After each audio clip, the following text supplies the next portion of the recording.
Welcome to the Purple Positivity Podcast for August the 17th, 2018.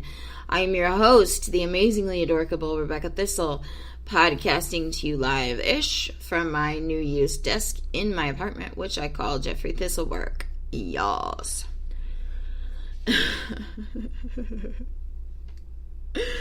Oh man, that yaw. So it just makes you go, oh my god, I sound stupid. So I keep doing it every single show. Because that is logic. Okay. That's Becca logic anyways. So, today, August the 17th, in the past, it's been a very difficult day for me. And,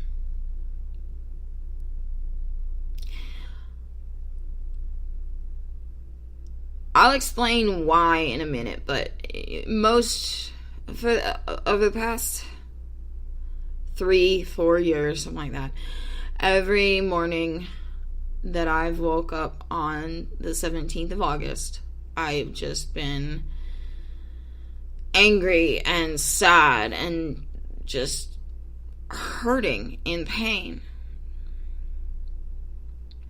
And I hated this day. I hated it. And I powered through as best I could, I think. But I always hated the day. And then this morning, I woke up late because I'm tired all the time.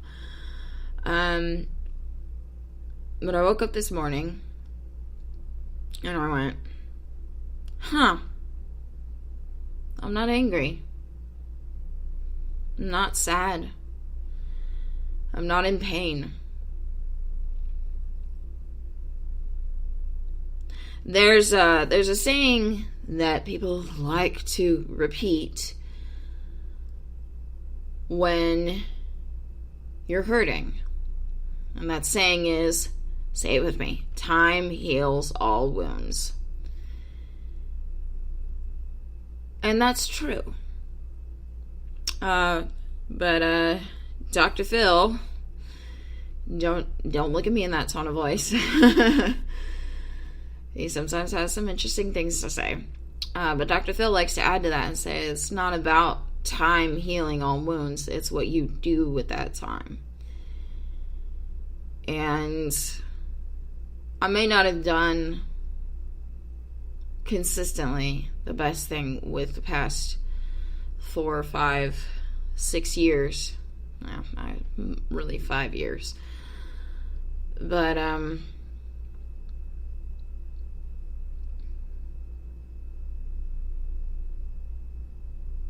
at least I woke up this morning not hurting. So, here's the significance of August the 17th. I was about to say October the 17th, but we're not in October.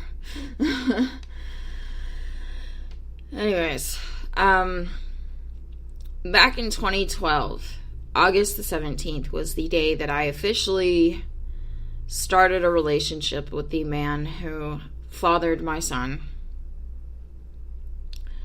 whom I refer to as JC. A year later, on our 1-year anniversary, he asked me to go stay the night at my parents' house so that he could have a guys' night with his friend Tony. I came to find out later that Tony didn't exist. The person that he had over that night was the woman with whom he replaced me a couple weeks later. I don't want to say her name. My friends and I generally refer to her as Umbridge, because she reminds us of Professor Umbridge, Dolores Umbridge from the Harry Potter books. Ugh.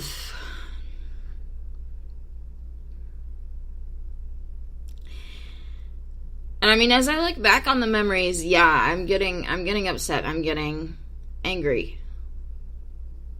As well I should. I'm allowed to feel that way.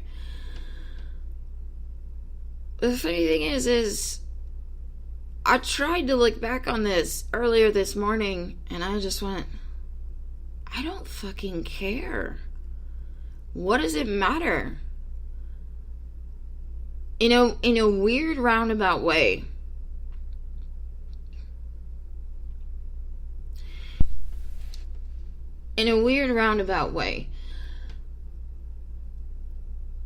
Umbridge saved my life. When I look back on my relationship with JC, there were a lot of red flags that I ignored. There were a lot of them. And sure, when Umbridge came into the picture, it went from a mostly fucked up situation to a very fucked up situation. That woman said and did so much wrong to me, and I took it.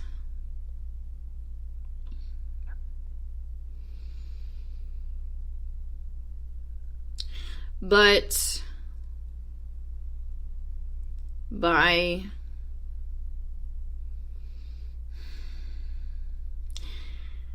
fucking up my life and breaking me down, she made it possible for me to grow into something new and much more spectacular. Something new, something stronger, something more beautiful.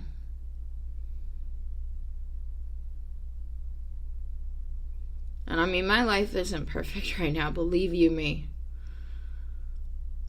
But I'd rather be the person that I am today than the person I was 5 years ago.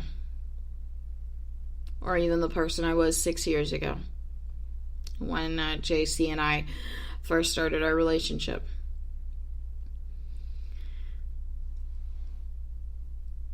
Time will heal all wounds. But again, it's what you do with that time. And it's how you look at those wounds. You know, it's not easy. Trust me.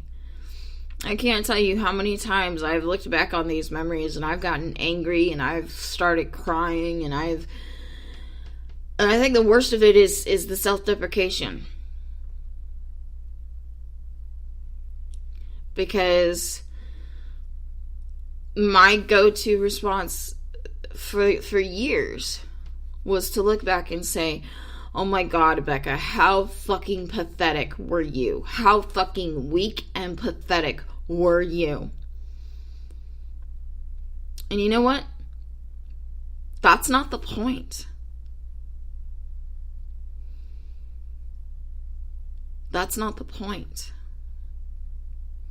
No matter how weak, no matter how pathetic, it says more about JC and Umbridge that they treated me that way and took advantage of that supposed weakness and supposed patheticness. Is that a word? Pathos? I don't know. But then it does to say, wow, fucking Becca, really? You deserved that. No, I didn't deserve that.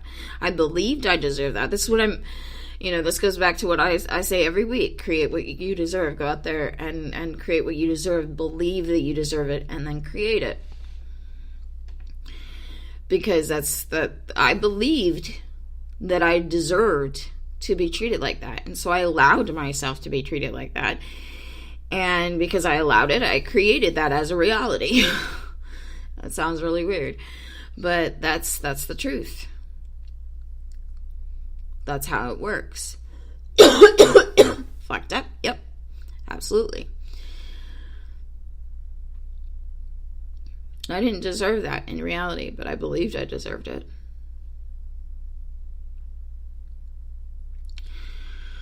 So, time heals all wounds. And maybe at that time, 5 years ago, I was weak and pathetic. And again, I put those in quotes, quotey fingers. But then the person I was a year later, slightly less weak, slightly less pathetic. She had 1 foot out the door, which was more feet than she'd had before. Hey, that rhymed.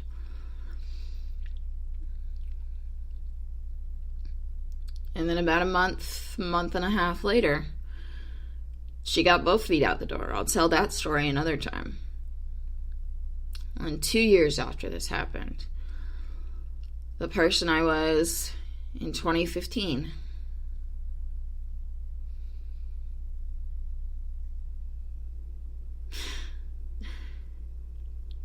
totally different person.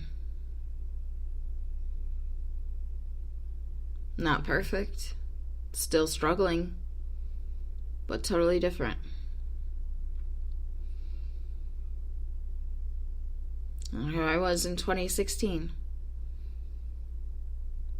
Not weak, not pathetic, still struggling. Not a perfect person.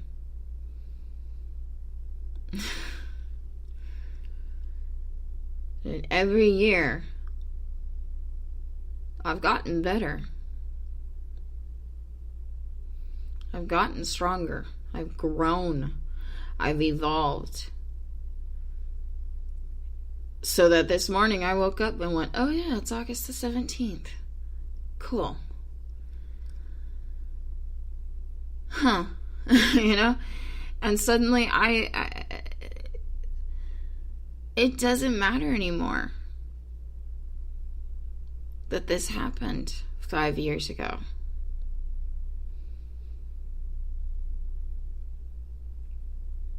The one of the most painful betrayals of my life.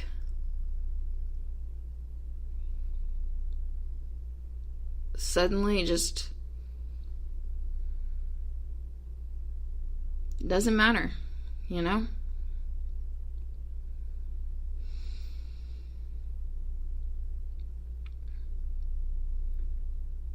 So, life goes on. We go on. And I mean, I had every choice over the past 5 years to hold on to that pain, to hold on to that anger. And for a while I did. Because it served me. It served me to move forward. It served me to protect myself from getting hurt again. But at the same time, it hurt me. And I don't know when it happened. Probably sometime about 9 or 10 months ago. But suddenly, that was just stupid, nonsensical high school drama bullshit. It didn't matter.